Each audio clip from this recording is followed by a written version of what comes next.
để duy trì quan hệ thương mại Nhật Bồ.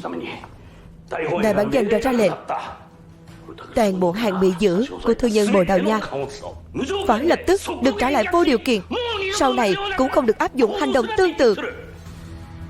Anh có nghe không hả? Có nghĩa là những người Bồ Đào Nha đó không phải trả bất cứ giá nào cho việc bao che người Hoa ư?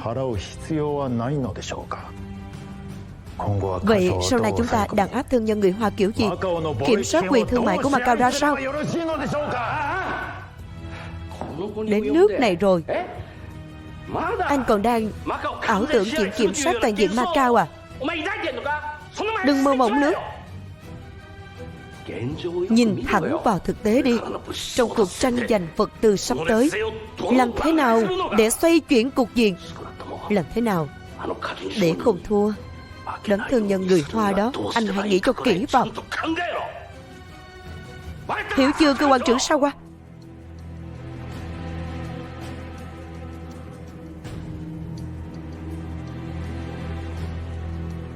Vâng. Các vị, bàn số 10, anh Hà gọi món biểu diễn. Cô Kiều Âm Uyển độc tấu violin bản Thượng Lộ Bình An. Mời cho một tràng pháo tay.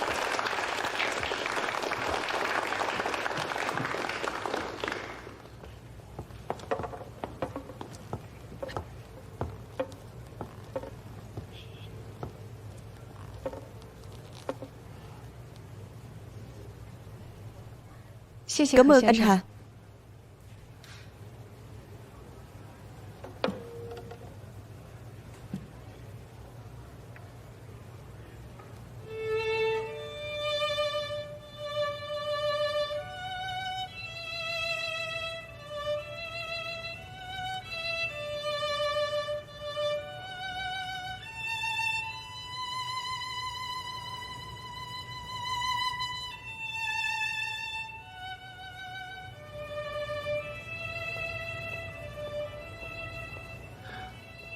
Anh Hiền, tôi xin lỗi. Nếu là vì chuyện bỏ phiếu lần trước thì đã qua rồi. Hơn nữa, cũng không phải lỗi của một mình anh. Không chỉ là chuyện lần trước.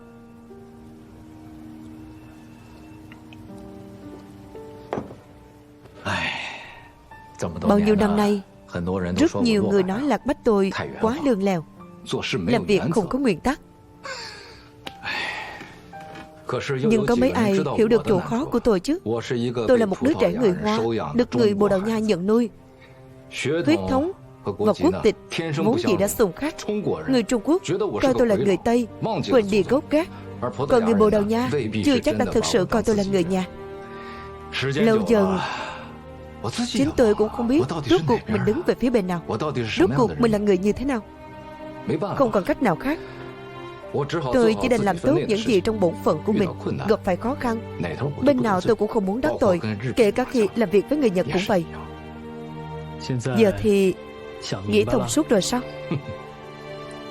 Mặc kệ người Bồ Đào Nha hay người Hoa, tóm lại, chỉ cần là đối đầu với lũ Nhật khốn kiếp thì không bao giờ sai. Chỉ cần anh nói được câu đó là đủ rồi. Cậu yên tâm. Từ hôm nay trở đi, phía chính phủ tôi sẽ dùng mọi cách gánh áp lực từ người Nhật, đảm bảo tiếp tục hợp tác với thương nhân người Hoa. Được. Tôi cũng cam kết thương nhân người Hoa nhất định sẽ đoàn kết một lòng, cố gắng thấu hiểu những khó khăn của chính phủ. Có việc gì mọi người cùng nhau bàn bạc mà làm. Nào.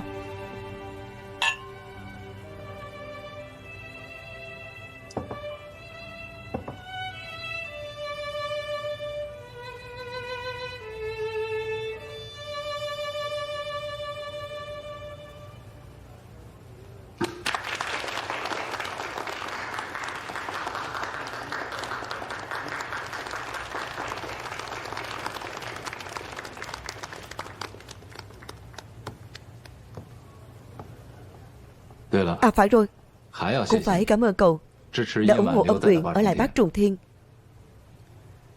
Không phải chuyện ủng hộ hay không, mỗi người đều có trách nhiệm của mình, lựa chọn của mình. Âm Uyển đã đưa ra lựa chọn của cô ấy, tôi chỉ có thể thấu hiểu thôi. Âm Uyển rất để tâm đến cậu. Vậy thì không biết anh Hiền đối với cô Âm Uyển là như thế nào? Tình cảnh của tôi anh cũng rõ. Tôi và Âm Uyển chỉ là bạn bè, và cũng chỉ có thể là bạn bè. Lý do Âm Uyển ở lại Bát Trường Thiên anh cũng biết rồi. Tôi chỉ mong anh có thể chăm sóc cô ấy thật tốt. Chuyện đó cậu cứ yên tâm. Có tôi ở đây, Âm Uyển tuyệt đối sẽ không xảy ra chuyện gì. Cảm ơn.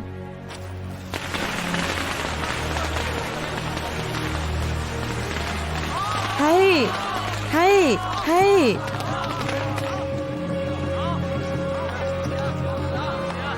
Hay, hay. Chúc mừng, cảm ơn. Mời vào trong.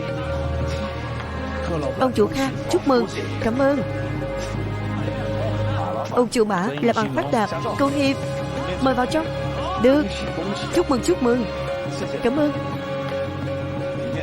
Mời vào trong, mời vào trong.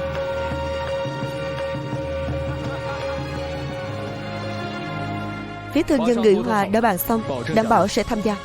Phía thương nhân Bồ Đào Nha, tôi cam đoan đặc sản phương Bắc do thành tâm hàng tiêu thụ đảm bảo đến nơi an toàn, cung ứng với giá bình ổn. Đặc sản chiến lược do chính phủ xuất khẩu cũng như toàn bộ vật tư nhập khẩu thể do đảng bộ Macau đứng ra xử lý, từ nay đều đi theo tuyến này. Vận chuyển trên Linh Đinh Dương giao cho ban đại học của tôi.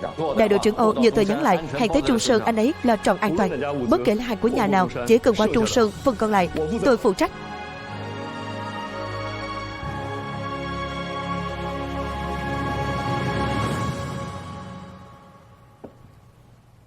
Hiện giờ tôi chỉ lo một chuyện. Chuyện gì vậy?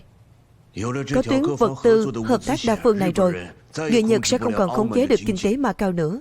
Đó là chuyện tốt. Nhưng e rằng thương mại Macau sẽ lập tức tăng trưởng theo cấp số nhân. Chỉ dựa vào thực lực tài chính trước đây của hai giới Bồ Đào Nha ở Macau, e rằng không theo kịp nhu cầu thương mại ngày càng tăng ở Macau. Đúng là vậy. Bây giờ chiến sự đang ác liệt, các nước đều đang khát nguyên vật liệu. Chỉ cần tuyến vận chuyển thông suốt, riêng lần đặc sản chiến lược mà chính phủ có thể tổ chức xuất khẩu e rằng đã gấp hơn 10 lần tổng kim ngạch thương mại trước kia của toàn Macau. Huống chi giờ còn có đặc sản phương Bắc của anh Kha tham gia nữa. Có xuất thì có nhập, lượng xuất khẩu tăng gấp 10, gấp trăm lần, thì lượng nhập khẩu cũng sẽ tăng bùng nổ tương ứng. Đây đúng là một thử thách không nhỏ đối với nguồn vốn của Macau. Nói cách khác, trước đây bị lũ Nhật bóp chặt cổ họng, Macau lo lắng không có việc làm ăn. Còn bây giờ, một khi xuất nhập khẩu được khai thông, ngược lại lại lo không đủ bụng để chứa hết nồi cơm này. Về chuyện này, tôi đã có ý tưởng rồi.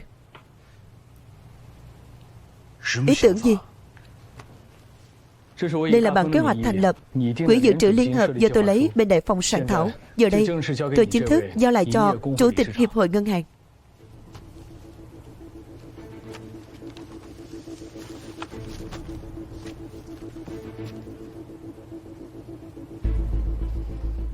Việc thành lập Quỹ dự trữ liên hợp mục đích là nhằm huy động tất cả tài sản chất lượng cao hiện có tại Macau để đảm bảo nguồn cung vốn thương mại. Do đó, ngoài tiền gửi tại các tổ chức ngân hàng, tất cả vàng bạc, cổ phiếu và trái phiếu lưu hành trên sàn giao dịch London và New York, cũng như tiền gửi tại nước ngoài, đều có thể được đưa vào Quỹ dự trữ liên hợp thông qua các tổ chức ngân hàng. Sau khi quỹ tích lũy đủ, Hiệp hội Ngân hàng sẽ dựa vào tổng số vốn để phát hành cổ phiếu. Loại cổ phiếu này vừa có thể dùng để cho vay liên ngân hàng, vừa có thể thay thế tiền mặt để cho các thương nhân vay và lưu thông trên thị trường.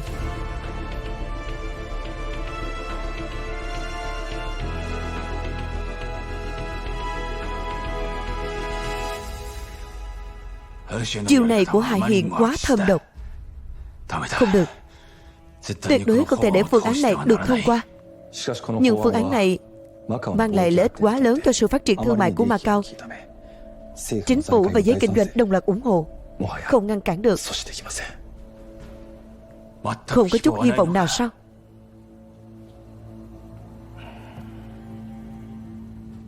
Đại tá Sao Qua, ý anh thế nào?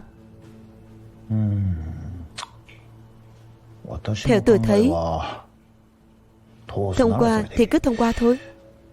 Đã không cản được thì cần gì phải cản.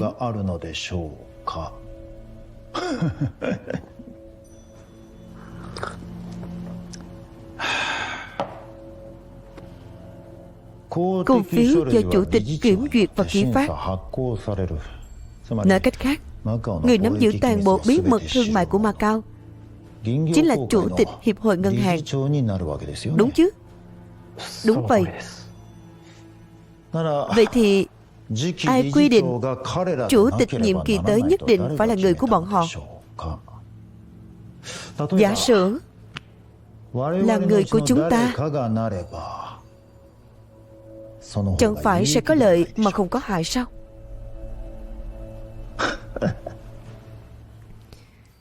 Vị trí chủ tịch quan trọng như vậy thì chắc chắn sẽ trở thành tâm điểm tranh giành của cả ba bên. Ông chủ Mã cùng các ông chủ ở đây, Hoa giới có dự tính gì rồi? Về phía Nhật Bản, phiếu bầu của họ đang ở thế bất lợi. Về phía Bồ Đào Nha, Rodrigo đã đắc cử liên tiếp 2 nhiệm kỳ. Lần này, ông ta đang cân nhắc rút lui. Hoa giới chúng ta nhất định phải tranh thủ tập trung phiếu bầu để gia tăng cơ hội chiến thắng. Theo điều lệ, phải có từ 5 ngân hàng thành viên cùng đề cử thì mới có đủ tư cách tranh cử. Các hiệu buôn lớn của chúng ta cũng đang tích cực bàn bạc.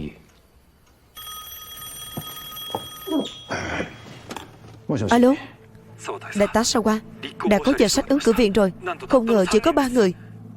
Chỉ có 3 người. Ngoài anh ra thì còn có ai? Phía Bồ Đào Nha đã đề cử Rodrigo. 35 ngân hàng của Hoa giới đã thống nhất đề cử Hà Hiền. Hà Hiền đến đội đặc vụ. Vâng.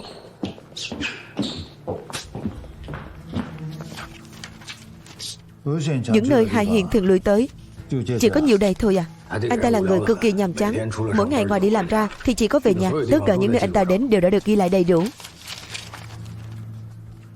Trước đây cậu ta thường xuyên tới công ty sữa Thuận Thành này.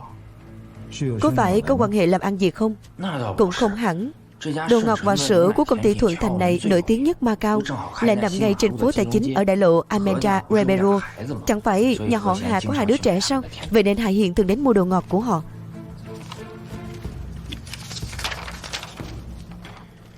Vậy sao mấy tháng này lại không đến nữa? Kể từ khi anh ta đảm nhận vị trí quyền tổng giám đốc của ngân hàng Đài Phong, có lẽ vì bận rộn nên đã chuyển sang đặt chè để nhân viên cửa hàng vào đến tận nhà.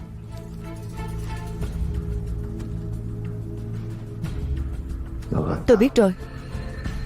Lập tức đi điều tra xem bình thường nhà họ Hà hay gọi loại đồ ngọt gì, bình thường giao hàng vào lúc nào, trả ngay cho tôi. Vâng. Xin lỗi, đợi chút.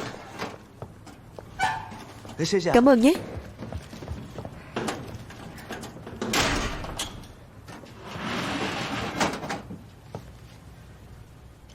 Lên tầng mấy?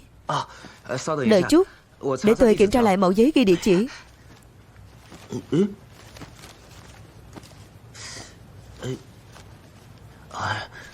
Tôi quên giấy ghi địa chỉ rồi. Ngại quá. Cho hỏi đội trưởng Hoàng ở tầng mấy vậy? Tầng 8. Cảm ơn.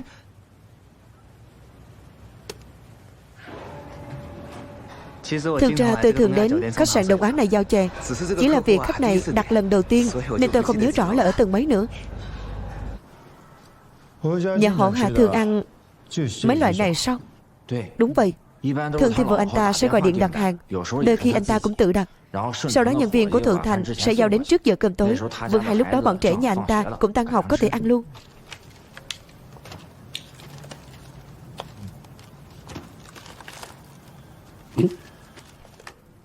Hộp này được đấy. Chọn nó đi. Vâng.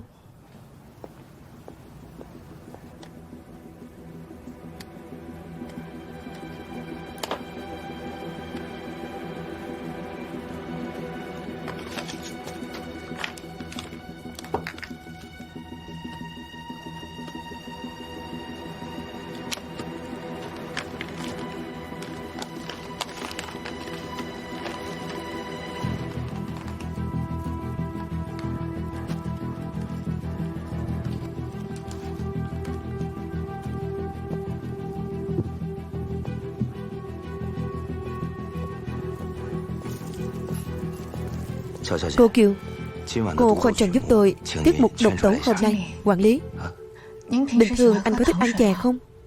Tôi cũng không hẳn là thích, chỉ là thỉnh thoảng nếm thử chút thôi. Nhưng vợ con tôi lại rất thích ăn. Sao thế? Đội đặc vụ toàn là đàn ông. Sao lại đặt nhiều chè như vậy? Sao cơ? Quản lý, xin lỗi, tôi muốn nghỉ ngơi một lát. Khi nào tôi về sẽ nói cho anh biết tiết mục. Được.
Về rồi.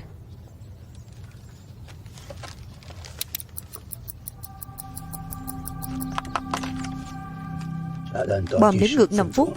Khẩn trương lên. Vâng.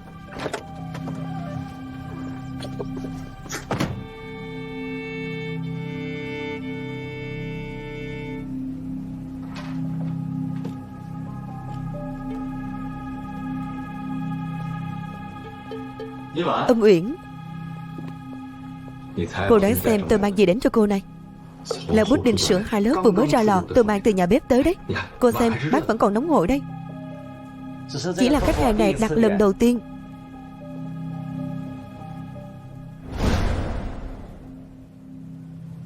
Sao thế? Không thích à? Vậy tôi đợi món khác. Bếp của bác Trường Thiên vẫn luôn nấu chè sao? Tất nhiên rồi. Vậy đội đặc vụ ở trên tầng có từng đặt chè của bác Trùng Thiên không? Vậy thì không. Họ toàn đặt hải sản với thịt là nhiều thôi. Sao tự nhiên cô lại hỏi về chuyện này? Hôm nay tôi thấy đội đặc vụ trên lầu đặt một đống chè của công ty sữa Thuận Thành. Yamaguchi Kumi còn xách một hộp lớn mang ra ngoài, không biết là đi đâu nữa.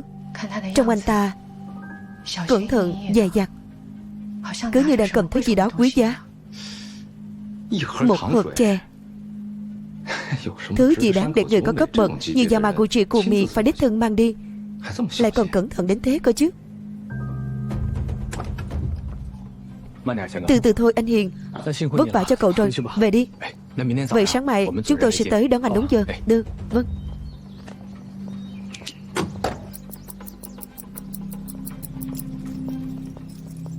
Anh Hà. Chào anh Hà. Cậu là công ty sữa Thuận Thành. Lúc trước anh thường tới tìm, tôi đã gặp anh vài lần. Có chuyện gì sao? Chè nhà anh đặt, anh xem, đúng lúc gặp anh ở đây. Nào, cảm ơn nhé. Anh Hà khách sáo rồi. Vậy tôi đi nhé. Tạm biệt. Âm Uyển, vừa nãy cô nói họ đặt chè của tiệm nào? Công ty sữa Thuận Thành. Nghe quen tai thế nhỉ? Ai từng nhắc đến rồi đấy nhỉ? Tôi không nhớ nữa.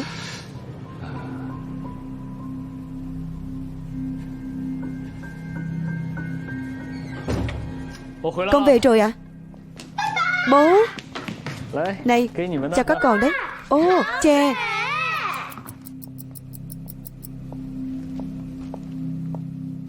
Sao lại mua chè vậy? Còn cần bảo vệ răng, không thể ăn quá nhiều đồ ngọt.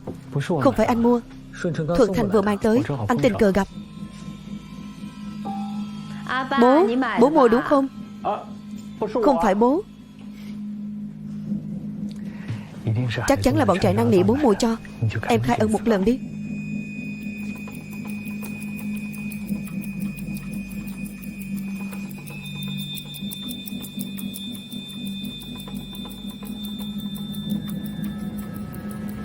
Là tiệm mà anh Hiền và chị Dâu thường đặt.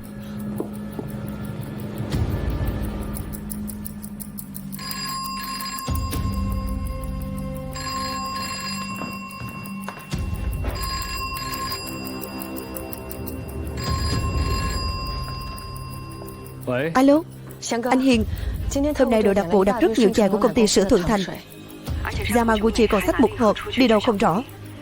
Tôi nhớ nhà anh thường đặt chai của tiệm này.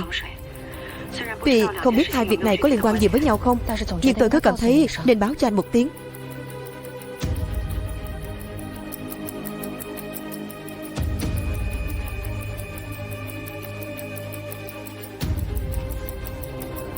Bố, mau tránh ra.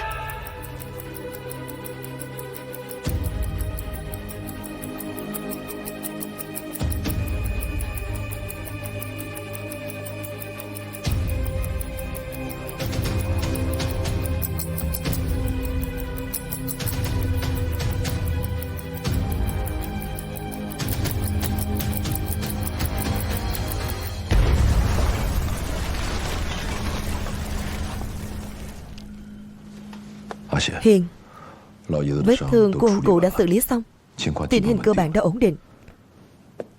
Tôi nhất định sẽ dốc toàn lực chăm sóc. Mọi người đừng quá lo lắng. Cảm ơn bác sĩ Kha. Chuyện tôi nên làm mà.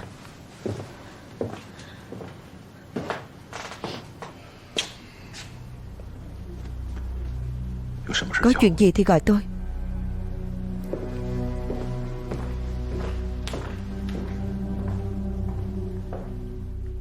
Dựa trên hiện trường vụ nổ, hung thủ đã sử dụng thuốc nổ tự chế.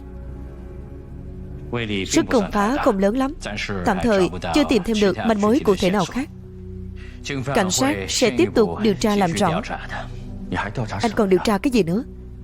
Anh Hiền vừa mới trở thành ứng cử viên chủ tịch hiệp hội ngân hàng thì bom đã gửi đến tận nhà rồi.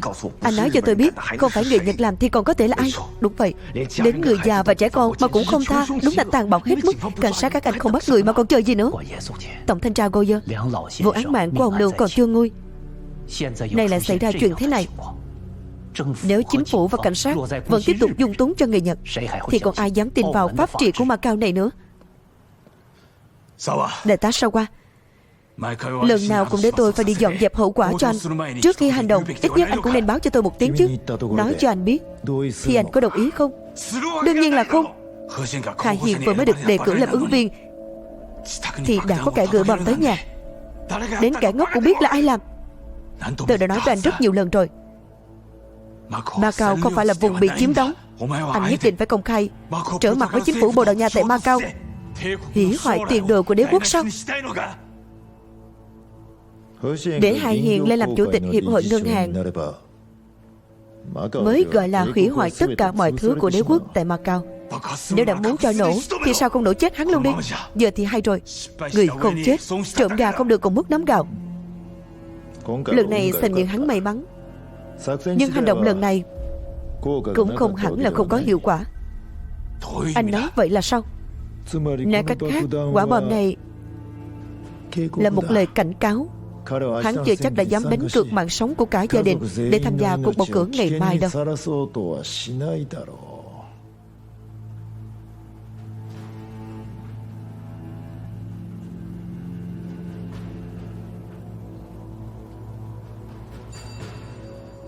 Tình hình cụ thể thì còn phải xem xét thêm đã.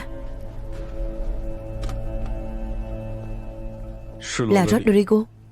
Một là gọi điện tới để tỏ lòng quan tâm. Hai là ông ta muốn hỏi xem ngày mai anh Hiền có tham gia bầu cử hay không.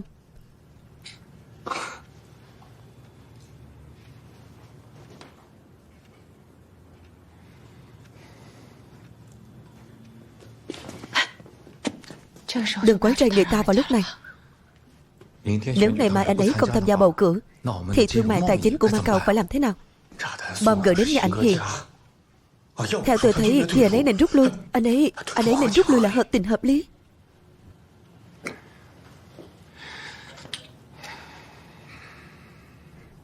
Về việc có tham gia bầu cử hay không thì tôi nghĩ Hiền nhất định sẽ có tính toán.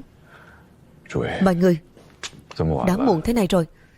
Dù sao đây cũng là bệnh viện, bệnh nhân cũng cần được nghỉ ngơi. Mọi người về trước đi, để Hiền được yên tĩnh một mình mà suy nghĩ kỹ càng.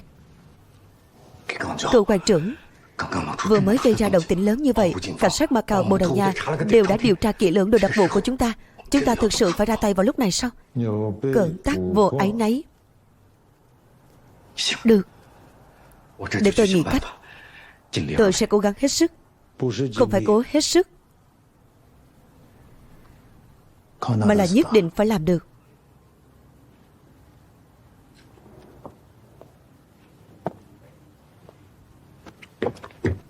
Cậu hiểu chưa hả? Ngày mai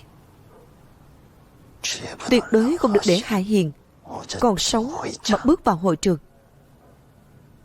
Vâng.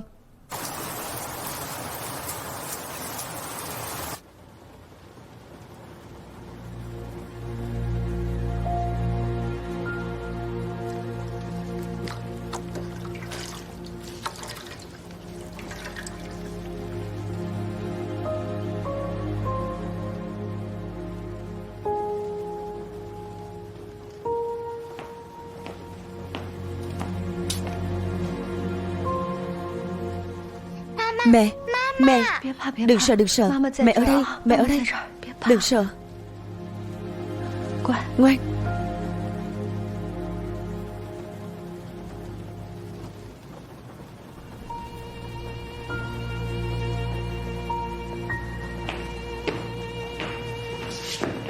Anh Hiền, Hiền, cậu bận rộn cả ngày chứ ăn gì rồi? Tôi đã gọi đồ ăn đêm, ăn lót dạ đi.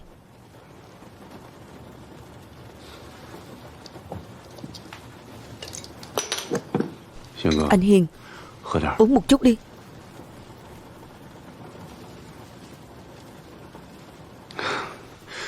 Là tôi mời không phải lúc. Tầm này còn uống rượu gì chứ?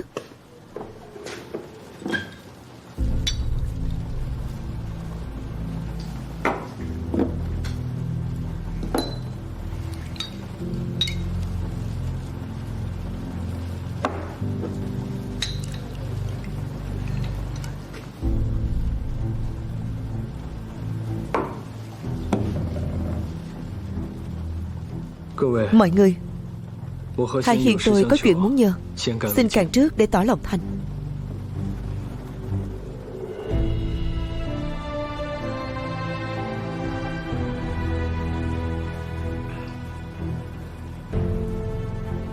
Anh Hiền, giữa chúng ta mãi mãi không cần dùng đến từ nhờ. Có chuyện gì thì anh cứ việc nói ra.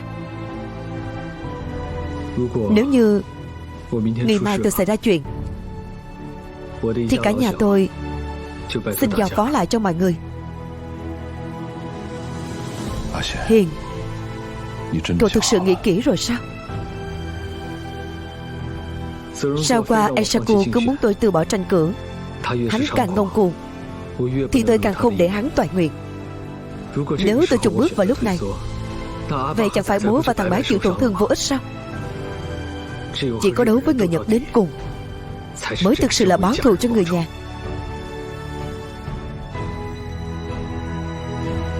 Văn Kỳ, Sư, tuy đã muộn thế này rồi, nhưng có một việc vẫn cần hai cậu đi một chuyến.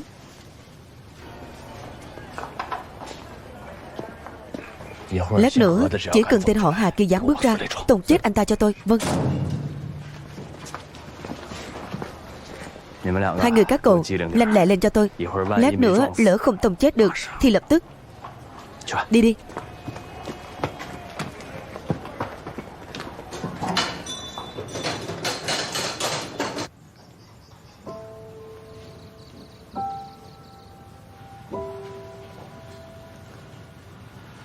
Ý Văn,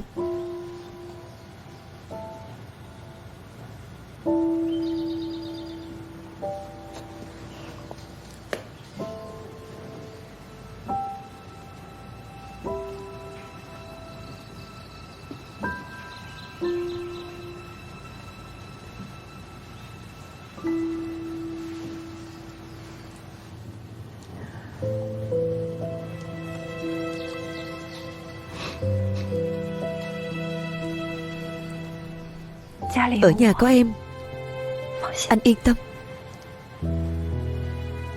Bố ơi, con sẽ bảo vệ tốt ông, mẹ và em gái.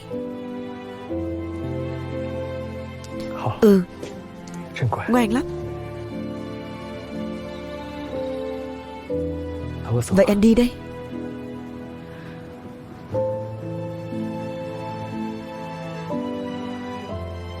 Anh đi đi.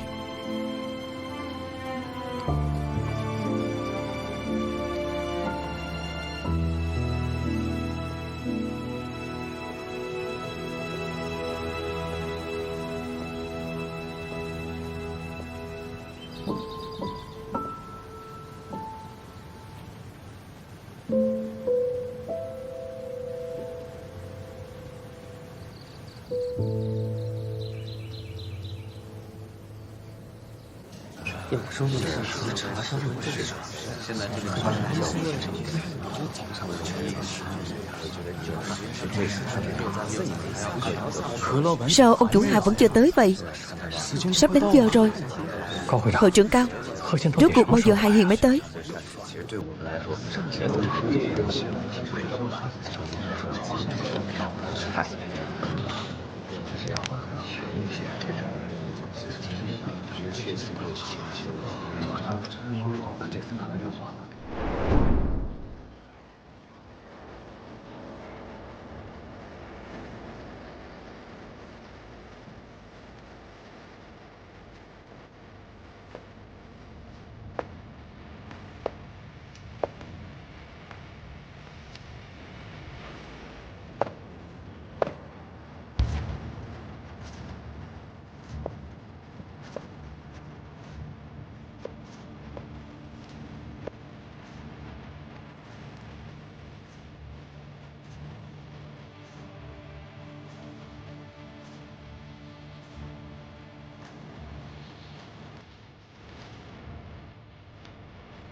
Anh Hà, xét thấy vụ nổ xảy ra tại nhà anh đêm qua đã gây chấn động dư luận Macau. Để duy trì an ninh và bảo đảm an toàn cho nhân thân của những nhân vật quan trọng có tầm ảnh hưởng đặc biệt tại Macau, tôi thay mặt Sở Cảnh sát Macau xin thông báo với anh, được sự phê chuẩn đặc biệt của ngài thống đốc, nay Sở Cảnh sát Macau quyết định: thứ nhất, phái đội cảnh sát vũ trang hộ tống anh đi tham gia cuộc bầu cử hôm nay.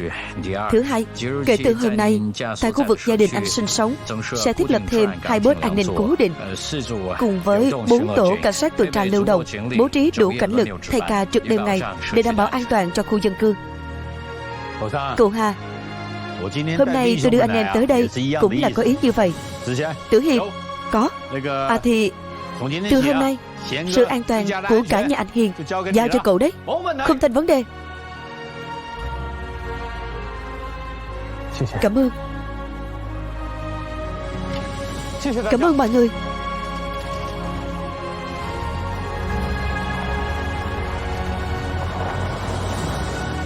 Hà Hiền được cảnh sát Bồ Đào Nha và ban Đại Hào đón đi rồi.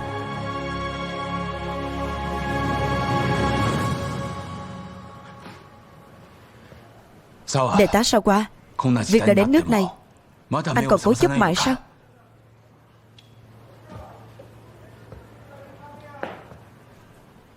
Thế anh nói xem phải làm sao? Bầu cử sắp bắt đầu rồi. Kế sách bây giờ là đành phải cân nhắc, chọn cái ít hại hơn trong 2 cái thôi.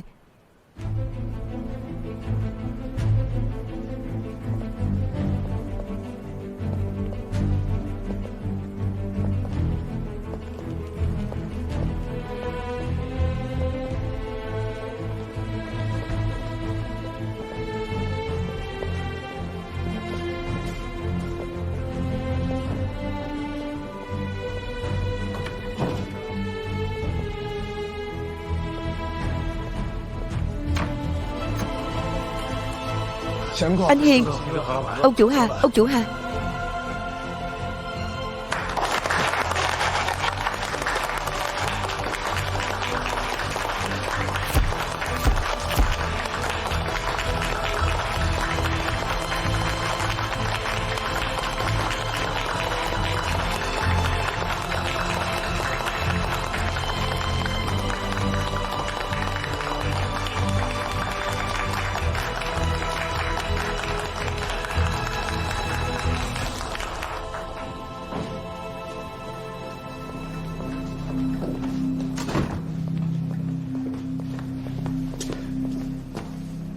dồn toàn bộ phiếu cho Rodrigo. Anh nói gì cơ? Chuyện này là thế nào? Lãnh sự Fuku nói có việc gấp, cần phải gặp mặt để bàn với ngài ngay. Bầu cử sắp bắt đầu rồi mà. Đây là mệnh lệnh, cũng là cách duy nhất để giảm thiểu tổn thất.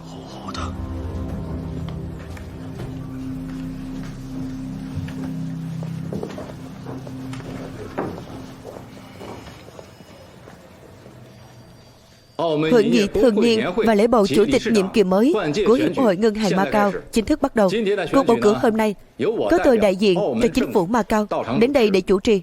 Ngoài ra đặc biệt mời Hội trưởng Cao, bác sĩ Kha, anh Thôi đến để giám sát việc kiểm phiếu. Mọi người hãy hoan nghênh 3 vị giám sát kiểm phiếu. Phiếu của các ông không để bầu cho Suzuki mà lại dùng để bầu cho tôi sao? Chính xác, đúng là vậy. Phía chúng tôi vừa mới đưa ra quyết định.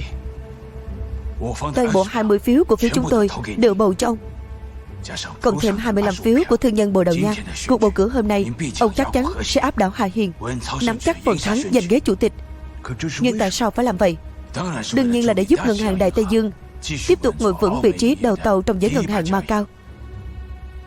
Cũng là để dùng hành động thực tế bày tỏ thành ý vẹn toàn của đế quốc Nhật Bản chúng tôi trong việc duy trì quyền kiểm soát của Bồ Đào Nha đối với Macau. Sau đây, xin mời mọi người bắt đầu bỏ phiếu.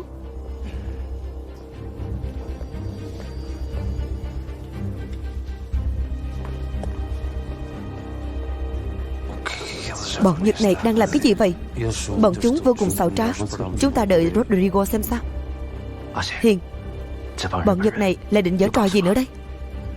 Người Nhật biết mình thua chắc rồi nên đành thoái lui, chọn phương án 2 là bầu cho Rodrigo. Tôi đoán bây giờ họ đang ở ngoài kia đàm phán điều kiện với Rodrigo đấy. Nếu Nhật và Bồ Đào Nha thực sự liên thủ, số phiếu của chúng ta không địch lại nổi. Cho dù cuối cùng người đắc cử là Rodrigo, kẻ thua cuộc lớn nhất chẳng phải vẫn là người Nhật sao? Cho nên họ muốn làm gì thì cứ để họ làm. Chúng ta cứ đường đường chính chính là được. Mời mọi người khẩn trương, bỏ phiếu bắt đầu.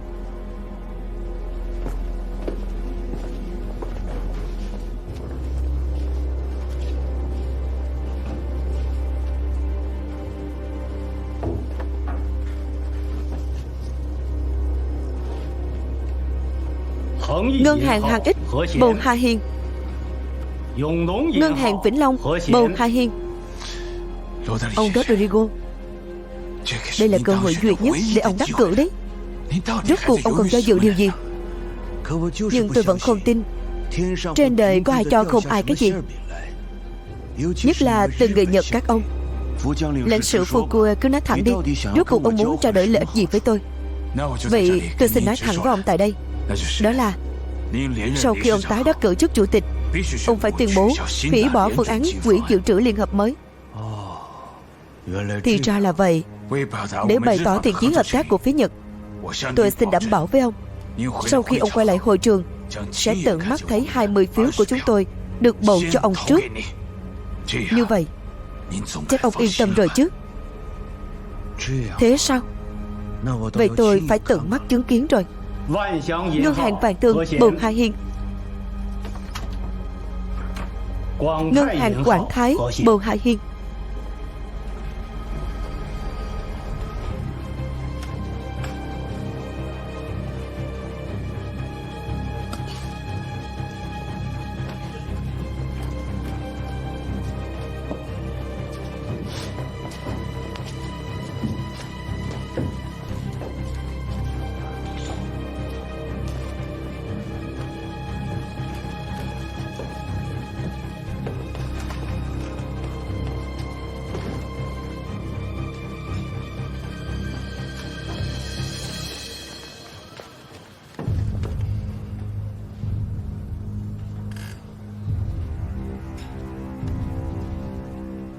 Ngân hàng Chính Kim có tổng cộng 4 phiếu, tất cả đều bầu cho Rodrigo. Sao có thể như vậy được?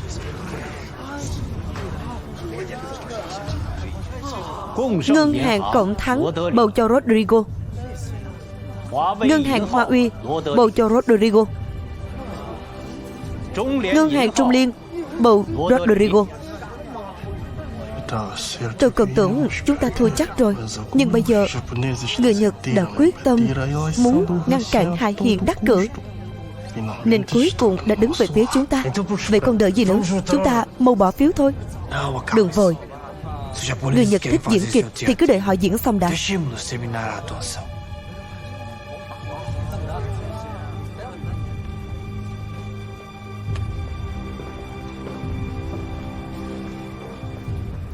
Phó cục trưởng Lạc Bách, đây là lá phiếu của tôi.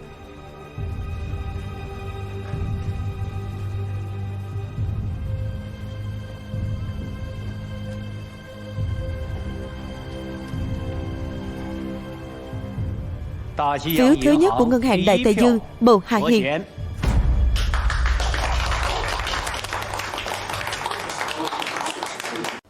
Phiếu thứ nhất của ngân hàng Đại Tây Dương, bầu Hà Hiền.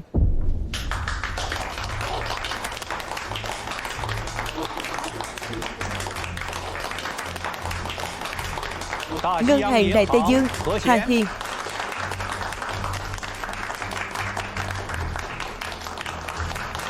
Ngân hàng Đại Tây Dương, Hà Hiền. Ngân hàng Đại Tây Dương, Hà Hiền. Ngân hàng Đại Tây Dương, Hà Hiền. Tôi tuyên bố anh Hà Hiền của ngân hàng Đại Phong trúng tuyển vị trí chủ tịch hiệp hội ngân hàng khóa này. Tốt, tốt, tốt lắm.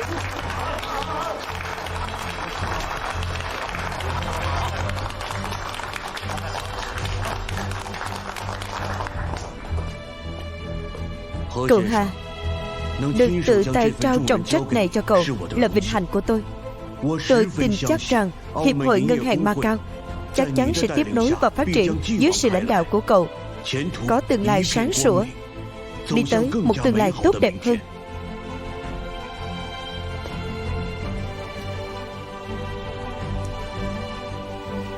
Chúc mừng cậu.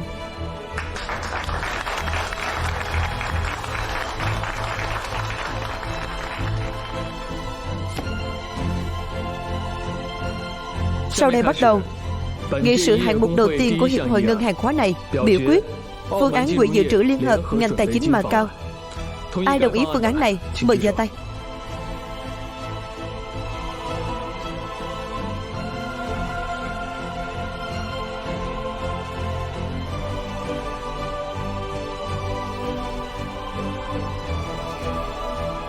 Bây giờ ta xin tuyên bố với thân phận chủ tịch, phương án quỹ dự trữ liên hợp Macau chính thức được duyệt, lập tức có hiệu lực. Hay.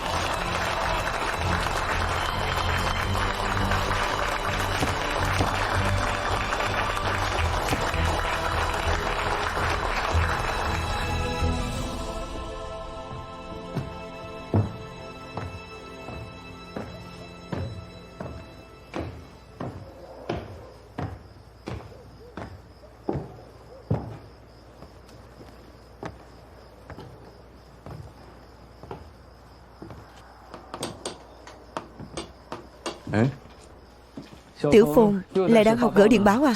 Anh Hiền, anh Hiền, tiến độ sao rồi? Cơ bản cũng coi như nắm được rồi. Nghe anh nói vậy thì bây giờ trạm tình báo có 2 nhân viên gửi điện báo rồi à? Không tính chúng tôi còn chưa sờ vào mấy điện báo nữa kia, còn chưa tính là kiến tập nữa, cũng chỉ tính là 2 tên gà mờ thôi. Khiêm tốn thế. Có sao nói vậy thôi anh Hiền. Anh có thời gian thì qua đây. Lần này tôi đến là để tặng cho các anh một thứ. Đây, mở ra xem thử đi. Vừa nhìn là biết hàng tốt rồi.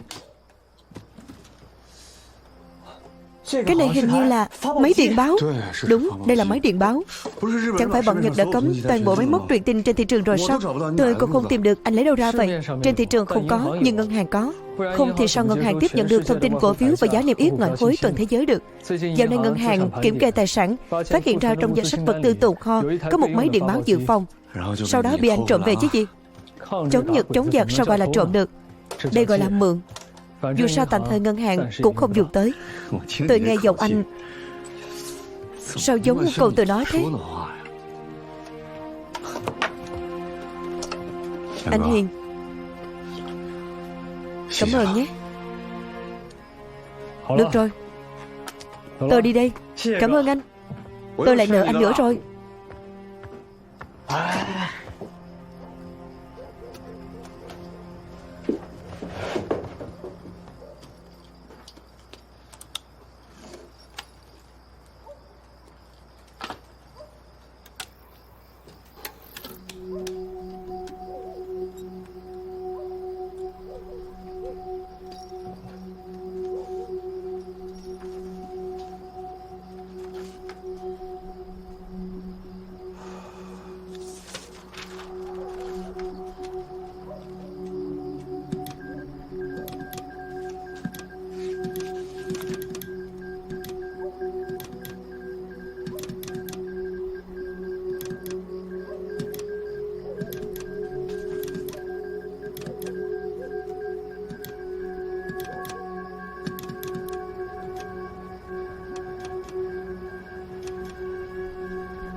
Anh Sương, dịch xong điện báo trả lời rồi ạ. Đã nhận được điện báo, xin gửi người đã anh dũng hy sinh thân mình.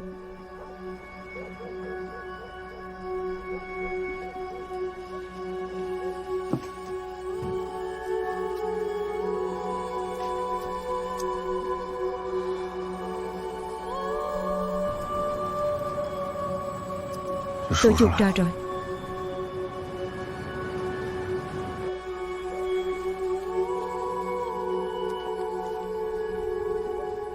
Đã nhận được điện báo, xin gửi người đã anh dũng hy sinh thân mình, Mary Jones.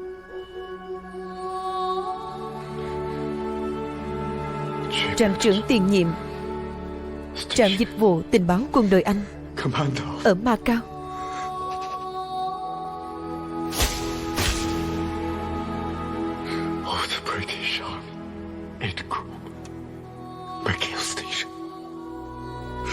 Theo sự tiến cử cuối cùng của tiền trạm trưởng, bổ nhiệm Dương Sương làm trạm trưởng trạm dịch vụ tình báo quân đội Anh ở Macau. Do đó, tôi, Mary Jones, đặc biệt tiến cử Dương Sương tiếp nhận vị trí trạm trưởng này.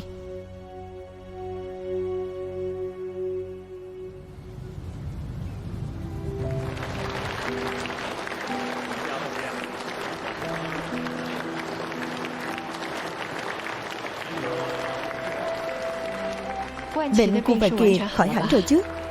Đúng vậy, mày có thuốc đặc trị do bác sĩ Kha nhờ người mang về.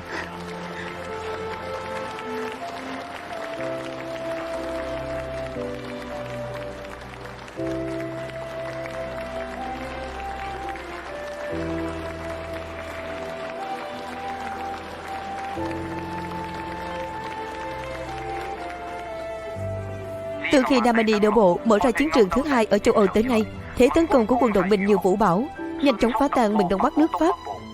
Mũi tiến công trực tiếp hướng thẳng vào Paris. Đồng thời, cuộc tiến công mùa hè Hồng quân Liên Xô giành thắng lợi vang dội.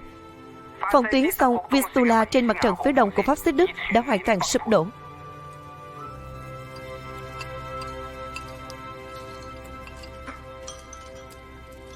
Nào, con trai.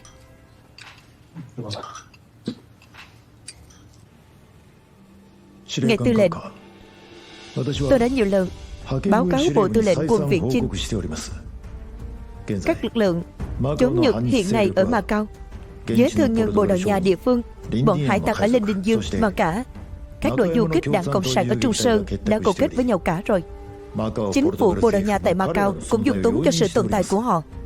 Muốn xoay chuyển cục diện này, chỉ còn cách chiếm đóng Macau bằng vũ trang. Chiếm được Macau, anh mới có thể lấy được vật tư. Còn không, sẽ bị dừng vận chuyển hoàn toàn kể từ giờ, khiến Hoàng quân càng không được gì cả. Nói đi cũng phải nói lại, trên thế giới còn được mấy nước duy trì được quan hệ thương mại với đế quốc như Bồ Đào Nha chứ? Chẳng lẽ anh định hy sinh cả Nguồn cung vật tư cuối cùng từ châu Âu chỉ vì một Macao sao? Anh Sasaki, chẳng lẽ anh cũng suy nghĩ viễn vông như vậy sao?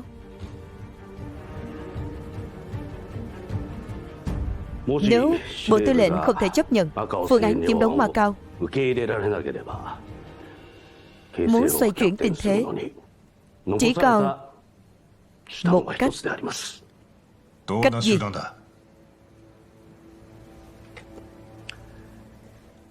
Đây là kế hoạch đối sách mới do tôi làm.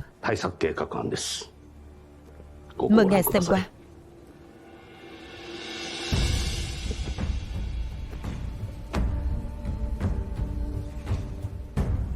Bao vây tiêu diệt núi Ngũ Quế. Vâng. Đợi du kích Đảng Cộng sản Trung Quốc ở núi Ngũ Quế là mắt xích hèn chốt trong tuyến vận chuyển vật tư ngầm từ Trung Sơn đến Macao. Chỉ cần diệt gọn đội du kích này, tuyến vận chuyển vật tư ngầm ấy sẽ bị chúng ta chặt đứt giữa chừng.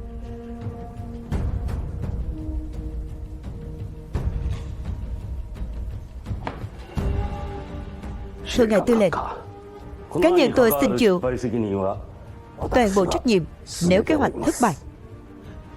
Mong ngài phê chuẩn.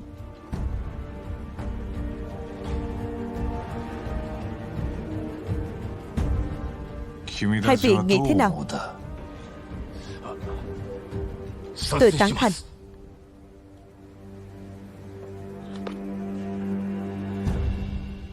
Xin ngài phê chuẩn.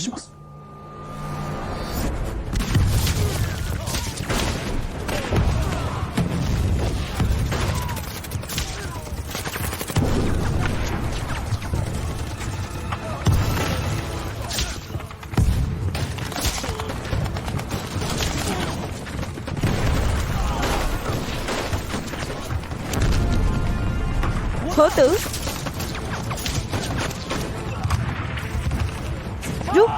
rút hết, rút, nhanh lên, nhanh lên, nhanh lên, nhanh lên. Phía sau còn có người, nhanh, rút mau, mau rút mau. Nghe khẩu lệnh của tôi, rút hết, mang theo toàn bộ vật tư quan trọng. Đi, rút, chuyển hết đi.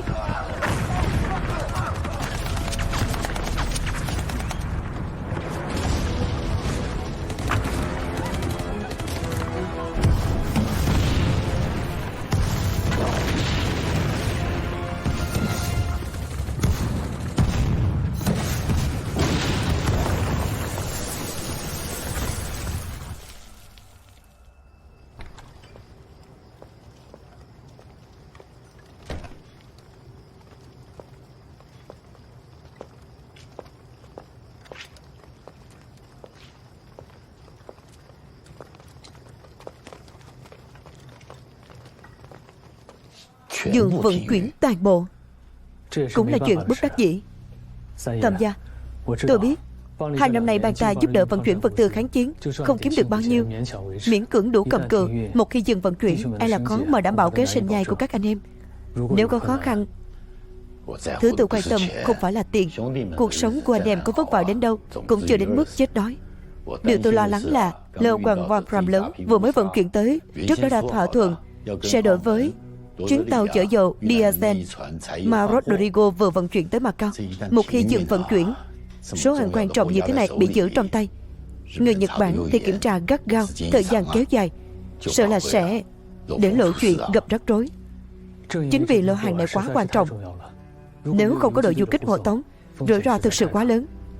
Đúng vậy, Tam gia, chỉ có thể làm phiền ông tìm cách giấu lô hàng này trước đã. Được, vậy tôi sẽ về Trung Sơn ngay trong đêm, tạm thời giấu quặng Wolfram xuống Tây Giang để tránh rơi vào tay quân Nhật. Trước mắt điều quan trọng nhất không phải là hàng hóa, mà là làm sao giúp mấy người đội trưởng Âu vượt qua ải khó lần này. Đúng vậy, bức điện mật do đội du kích gửi về nói rằng có mấy chục thương binh không thể nào theo đơn vị hành quân, đặc biệt là những người bị thương nặng, hiện giờ đang cần phẫu thuật gấp. Nhưng bây giờ Trung Sơn không có điều kiện. Muốn nhờ Macao chúng ta nghĩ cách. Bác sĩ Kha, chẳng phải phòng phẫu thuật của Kính Hồ đã chuẩn bị xong rồi sao? Trang thiết bị phẫu thuật đều đã đầy đủ, nhưng đơn xin mở phòng phẫu thuật vẫn đang kẹt ở sở y tế. Sao lại kẹt ở Sở Y tế? Chính phủ Bồ Đào Nha tại Macau luôn kỳ thị bác sĩ người Hoa. Sở Y tế quy định ở Macau, chỉ những bác sĩ ngoại khoa có quốc tịch Bồ Đào Nha đã qua thẩm định mới có tư cách phẫu thuật. Bác sĩ không có quyền tự quyết phẫu thuật, còn phải qua Sở Y tế khảo sát thẩm tra rồi trình lên hội nghị chính phủ. Nói chung là cả đống thủ tục không mất mấy tháng thì không xong được. Cái đám tay này bây giờ tỉnh nhị cấp cũng không kịp chờ quy trình gì đó của họ nữa rồi. Tôi phải huy động toàn bộ đội ngũ y bác sĩ đồng loạt ký tên để đơn thỉnh nguyện lên thống đốc, yêu cầu đặt cách phê duyệt ngay quyền phẫu thuật cho Kính Hồ.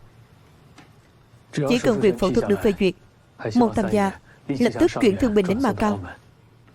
Không thành vấn đề.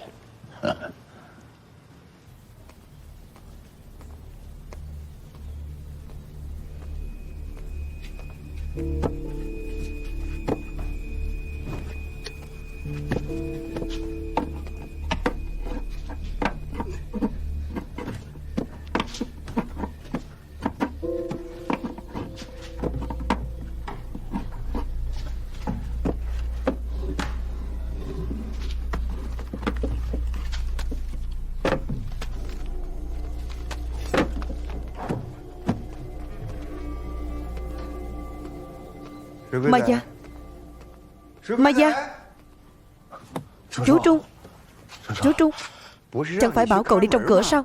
Cậu lén lút vào kho một mình làm gì vậy? Này, có phải cậu lại lén hút thuốc phiện không hả? Không có, tuyệt đối không có đâu chú Trung. Giờ cháu còn ăn không đủ no, lấy đâu ra tiền mua thuốc phiện chứ? Cháu chỉ hơi buồn ngủ, vào đây chợp mắt một lát thôi. Tốt nhất là không. Nếu để ban chủ biết cậu lén hút thuốc phiện, coi chừng bị lột da đấy. Mau ra trong cửa đi. Dạ dạ. Khoan, lại đây. Ma Gia, dạo này ban ngừng vận chuyển, ai nấy đều không kiếm được tiền. Cậu bình thường lại quen tiêu xài hoang phí. Này, cầm số tiền này, tuyệt đối không được đi hút thuốc phiện đâu đấy. Cảm ơn chú Trung. Chú yên tâm, cháu cai từ lâu rồi. Mau ra trong cửa đi, tôi đi kiểm tra kho. Cảm ơn chú Trung. Ôi,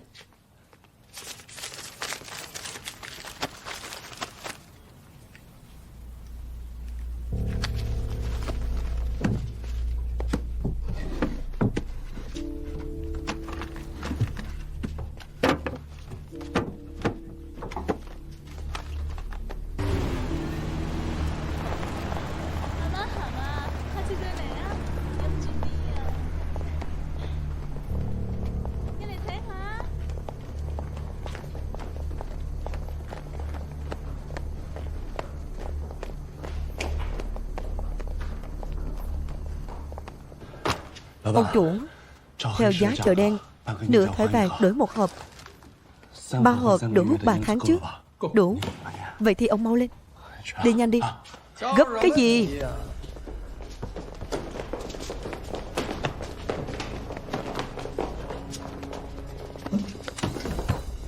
Ồ,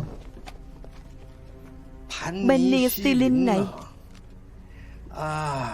hàng Mỹ à?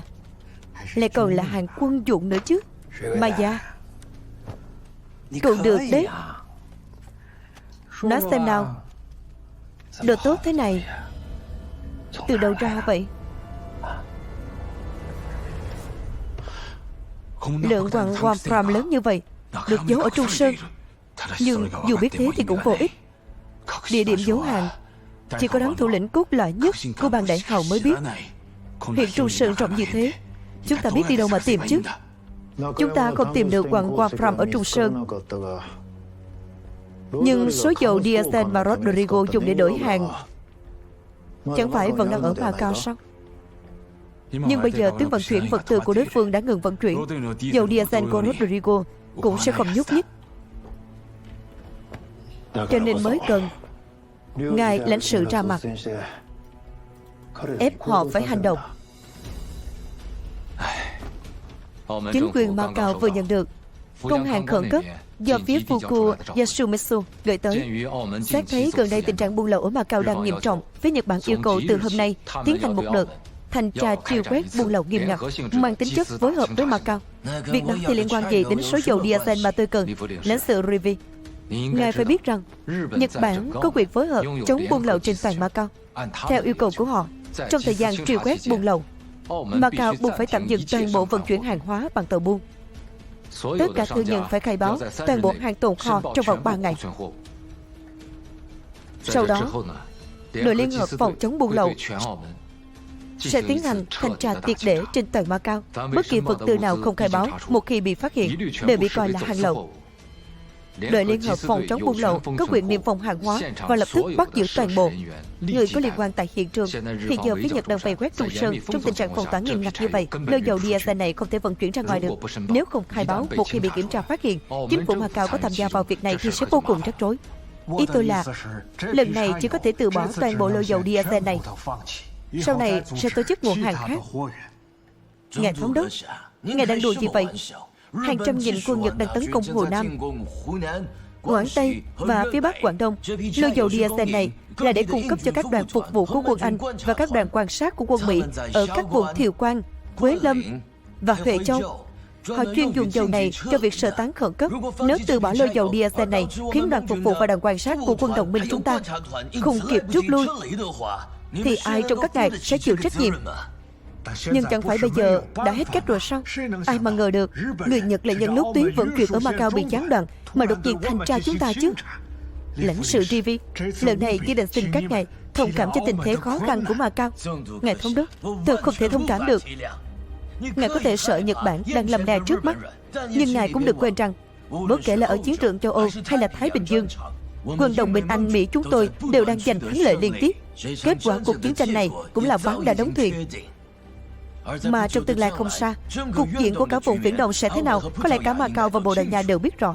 Đến lúc đó, Anh và Mỹ tuyệt đối không bỏ qua cho những kẻ từng phá đám ở đằng sau đâu. Tóm lại thế này, ngài thống đốc đã hứa với lãnh sự Rivi rằng lô dầu diesel này phải được gửi đi ngay. Nhưng trong thời gian tổng thanh tra, không phải là tất cả tàu buôn đều không được rời cảng sao? Ý của chúng tôi là dùng tàu Tây An. Cậu phải biết rằng vốn dĩ nguồn cung dân sinh của Macau đã luôn phụ thuộc vào Quảng Đông. Trong thời gian phong tỏa cảng để thanh tra, chính phủ buộc phải cử tàu sang Trung Sơn để thu mua các vật tư dân sinh thiết yếu. Việc này hoàn toàn hợp tình hợp lý, phải không? Hơn nữa chúng tôi đã dò hỏi kỹ rồi. Chỉ cần những người phụ trách chủ chốt trong giới thương nghiệp Macau ra mặt làm thủ tục bảo lãnh thuê tàu với chính quyền, thì toàn bộ phòng thủ hải quân của quân Nhật sẽ cho phép chính phủ làm thủ tục xin giấy phép thông hành đặc biệt đối với tàu công vụ. Các anh định lấy danh nghĩa thu mua vật tư dân sinh dùng tàu Tây An để lén vận chuyển lô dầu diesel đó à?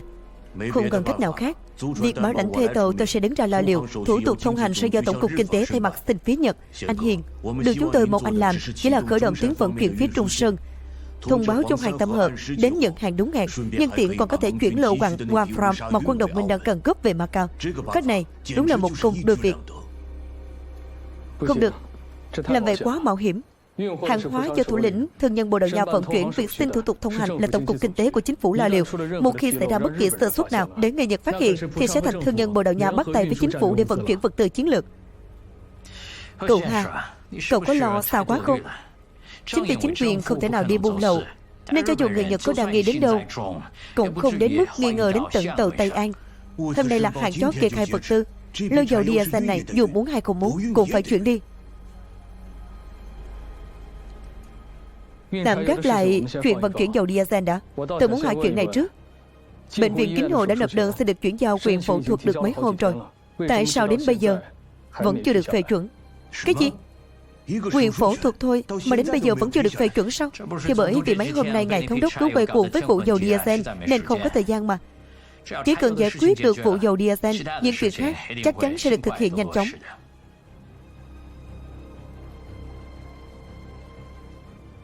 Tôi hiểu rồi. Nếu các ông đã nhất quyết muốn chuyển, vậy thì tôi có một điều kiện.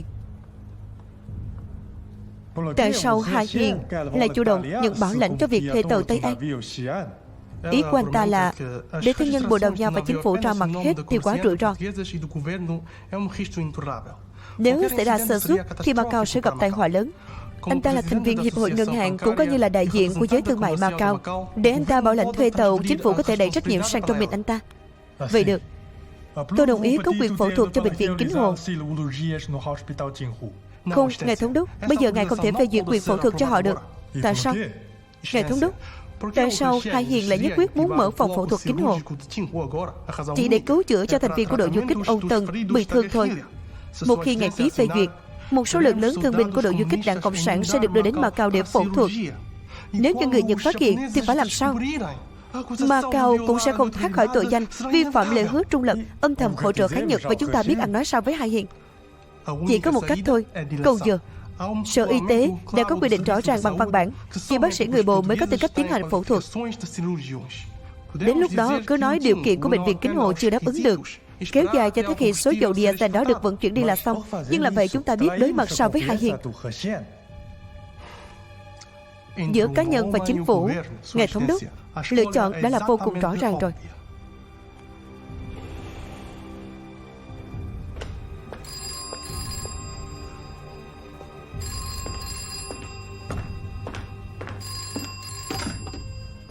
Alo. Bác sĩ Kha, tôi đang định tới văn phòng chính phủ làm thủ tục bảo lãnh thuê tàu. Với anh thế nào rồi? Sao cơ?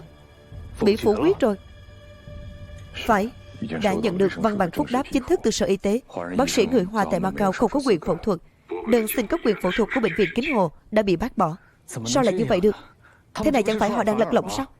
Hiện giờ mọi người ở bệnh viện Kính Hồ đều đang rất phẫn nộ. Tất cả bác sĩ đều muốn xin thôi việc để phản đối. Một mình tôi không thể ngăn cản được.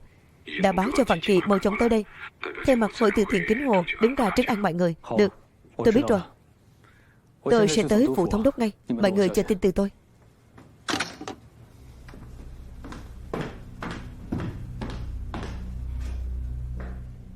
Báo đây, báo đây. Báo đây, báo đây. Quân Nhật gây ra thảm án Thạch Môn Cửu Bảo tại Trung Sơn. 41 dân làng bị chôn sống. Báo đây, báo đây. Báo đây, báo đây. Quân Nhật gây ra thảm án Thạch Môn Cửu Bảo tại Trung Sơn. 41 dân làng bị chôn sống. Báo đây, báo đây. Báo đây, báo đây. Báo đây, báo đây. Gây ra thảm án Thạch Môn Cửu Bảo. Báo đây, báo đây. Cậu bé, cho chú một tờ. Minh.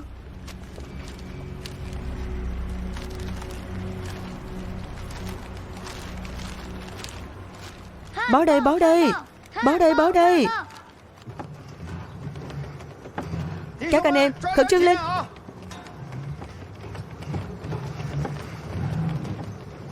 Chú Trung. Ồ, cậu chú Hiệp đấy à? Tôi đã đánh dấu toàn bộ địa điểm liên lạc trên bản đồ rồi. Từ bây giờ, toàn bộ thuyền viên không được tự ý rời khỏi tàu. Những anh em trong ban phụ trách bốc dỡ hàng hóa cũng không được tự ý hành động, để tránh lộ tin tức. Yên tâm, ngày mai sau khi tàu qua trạm kiểm soát của quân Nhật trên Tây Giang, tôi mới giao bản đồ cho thuyền trưởng. Được, vậy phía này trông cậy vào chú. Được. Mọi người khẩn trương lên.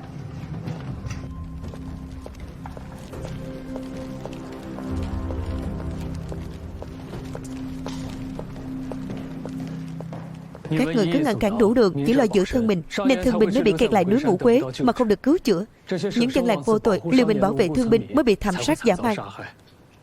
41 người, 41 mạng người Trung Quốc.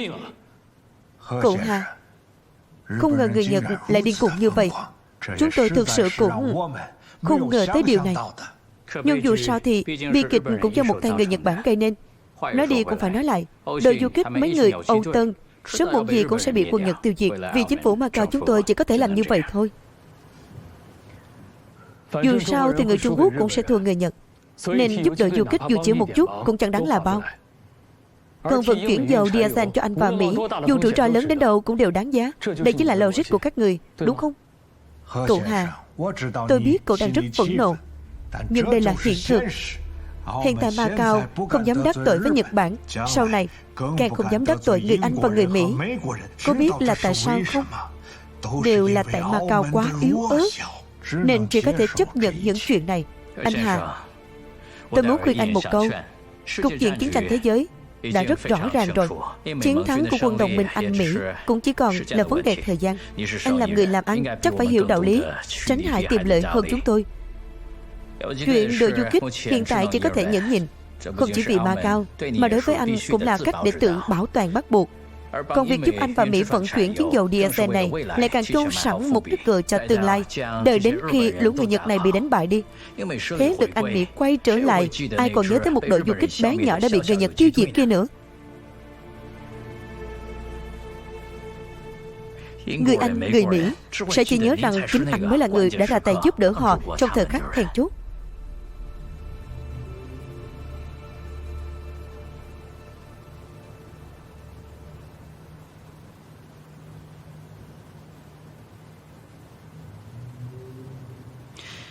Anh Hà, dầu diesel đang được bốc lên tàu chỉ chờ anh ký. Còn người khác chuyện khác. Anh đừng tự chuốc phiền phức nữa. Mời. Xin lỗi. Chuyện thấy lời quên nghĩa, Hà Hiền tôi từ nhỏ chưa từng học, và sau này cũng không làm được. Bản cam kết bảo lãnh này tôi không ký. Kế hoạch tàu Tây An lần này tôi cũng không tham gia. Hơn nữa, không chỉ riêng tàu Tây An lần này, mọi việc về sau của chính phủ, thương nhân người Hoa chúng tôi cũng sẽ không tiếp tục hợp tác nữa.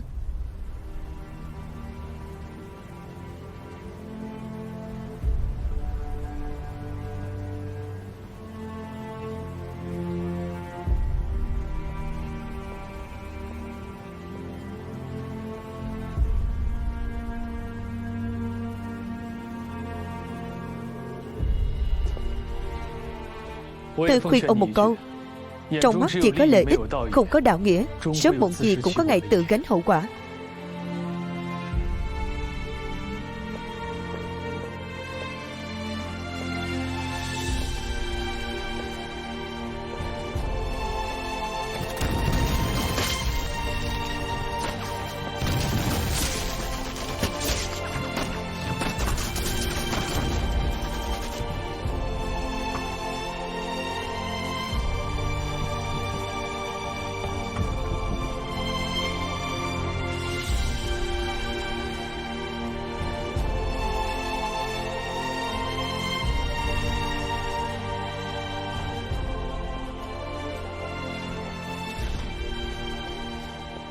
Anh Hiền, bên chính phủ thế nào rồi?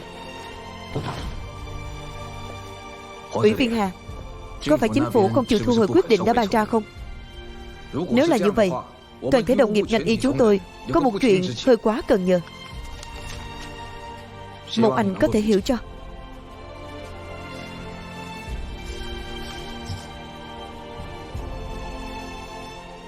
Nếu mọi người muốn đồng loạt từ chức để bày tỏ phản đối, thì với tư cách là ủy viên đương nhiệm của người từ thiện Kính Hồ, Hà Hiền tôi sẽ là người ký đầu tiên. Hiền, cậu làm gì thế? Anh Hiền, vẫn có thể bàn lại mà.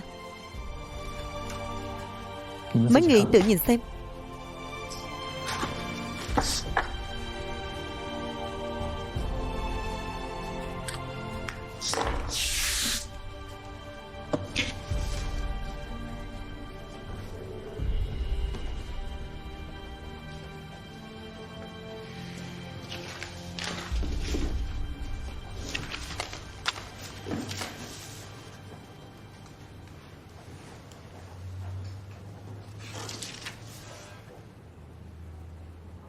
Triện quyền phẫu thuật của Kính Hồ, chúng ta đã hứa với Hạ Hiền ngay trước mặt tôi, sao lại lật lọng? Đúng vậy, Hạ Hiền vừa gọi điện cho tất cả chúng ta, chuyện tàu Tây An người ta không làm nữa, bảo chúng ta cũng mau rút ngay. Giờ các anh nói xem phải làm sao? Hạ Hiền không làm, chẳng phải vẫn còn anh sao? Chỉ cần anh tiếp tục làm người bảo lãnh, kế hoạch tàu Tây An vẫn triển khai như thường thôi. Nhưng Hạ Hiền đã nhắc đi nhắc lại, để người Bồ Đào Nha chúng ta đứng ra thao tác toàn bộ. Rủi ro quá lớn. Các anh đừng nghe anh ta hù dọa. Tàu Tây An là tàu công vụ của chính phủ, làm thủ tục bình thường để thông hành. Ai sẽ nghi ngờ chứ? Huống chi từ lúc bốc hàng, tôi đã cho tăng cường cảnh sát ở tất cả bến tàu, nâng cao cảnh giác, tuyệt đối không thể để lộ tin tức. Ông Rodrigo, dù sao lô dầu diesel này cũng đứng tên ông, vả lại cũng đã quá hạn kê khai. Nếu bây giờ không chuyển đi lại bị người Nhật phát hiện, thì người mang tội danh buôn lậu chính là ông đó. Nhưng mà không nhưng gì hết, hàng đã chất lên tàu rồi, chưa còn thiếu thủ tục thôi. Anh còn do dự cái gì?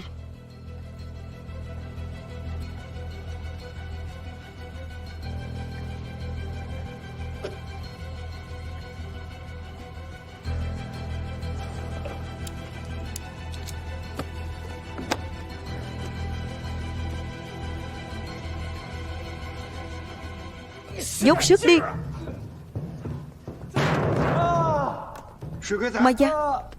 Maya, cậu làm sao thế? Trú Trung, nhanh Maya. Cậu làm sao vậy? Trượt tay. Bị va một cái. Bị thương sao rồi? Có cần đi bác sĩ không? Không sao đâu chú Trung. Cậu chủ Hiệp đã nói rồi mà. Hôm nay chúng ta không ai được rời khỏi đây. Mau đứng lên trước đã. Cháu chịu được. Cháu vẫn làm tiếp được. Chú Trung để tôi xem. Chẳng lẽ bị gãy xương? Hay thế này, cử một anh em đưa cậu đi khám. Không cần đâu chú Trung. Không thể để anh em trong bang vì cháu mà phạm quy được. Được, vậy cũng tốt. Số tiền này cậu cầm lấy. Chú Trung, sao cháu lại dám tiêu tiền của chú chứ? Tiền của ai với ai chứ? Phi tưởng đưa cậu ấy xuống tàu. Ôi chú Trung, cảm ơn chú. Đứng dậy đi. Đi. Mọi người làm việc tiếp đi.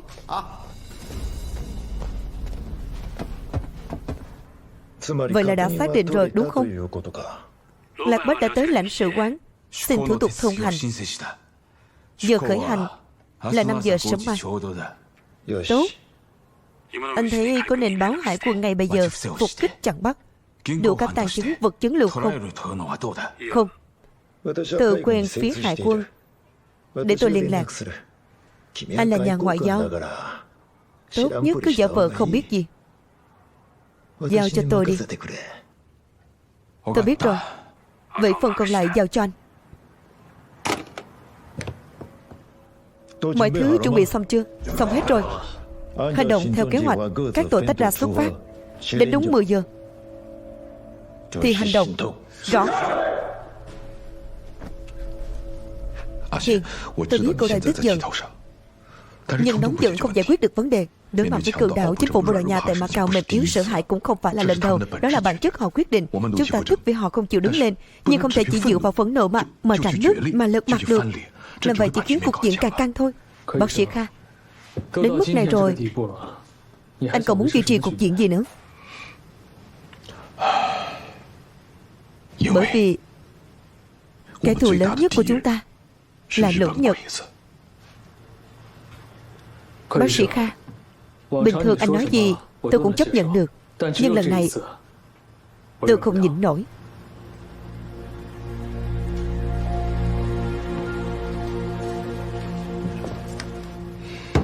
Văn Kỳ à, Hiền thẳng tính không kìm được lửa giận. Cậu đừng chỉ đứng nhìn, khuyên cậu ta đi. Bác sĩ Kha, lần này tôi cũng không nhịn nổi. Tôi chỉ có một câu với đám người Bồ Đào Nha đó: đừng ai nấy đi, cắt đứt từ đây.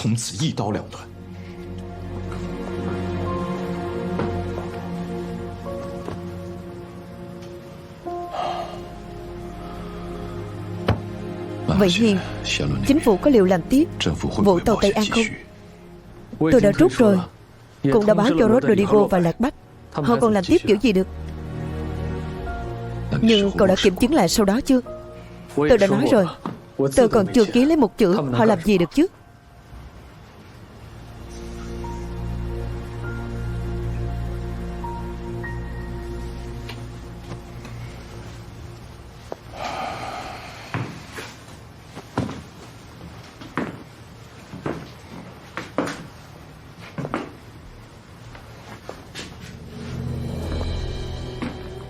Hiền, Văn Kỳ,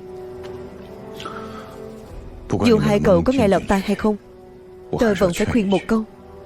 Dù có trăm bề phận uất, cũng phải ngàn lần nhẫn nại.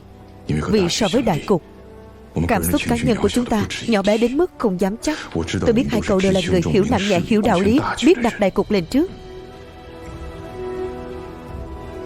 Tiếp theo nên làm sao? Hai cậu tự nghĩ cho kỹ.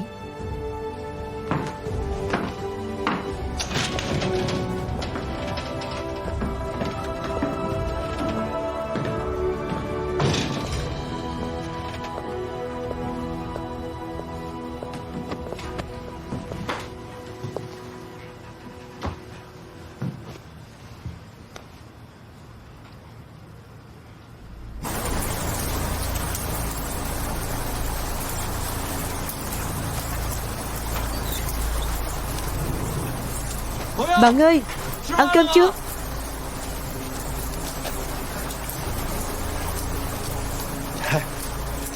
Cho anh đây. Không, cầm đi. Nghỉ một lát.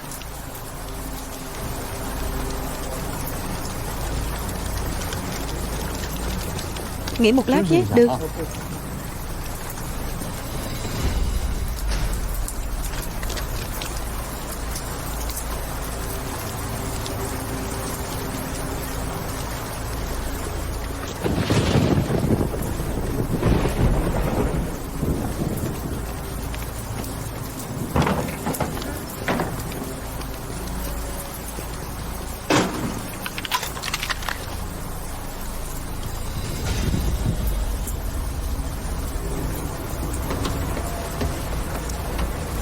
Chú Trung. Chú Trung. Chú Trung. Bà Gia, cậu sao vậy? Sao lại chạy về nữa rồi? Chú Trung, không ổn rồi.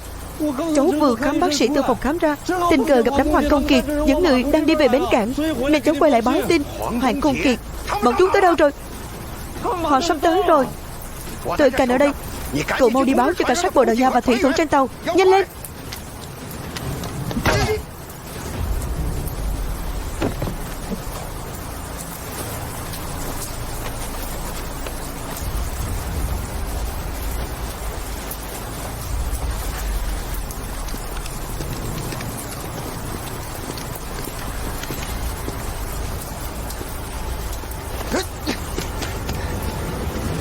Cái gì vậy? Nào, mau đến đây. Cố lên.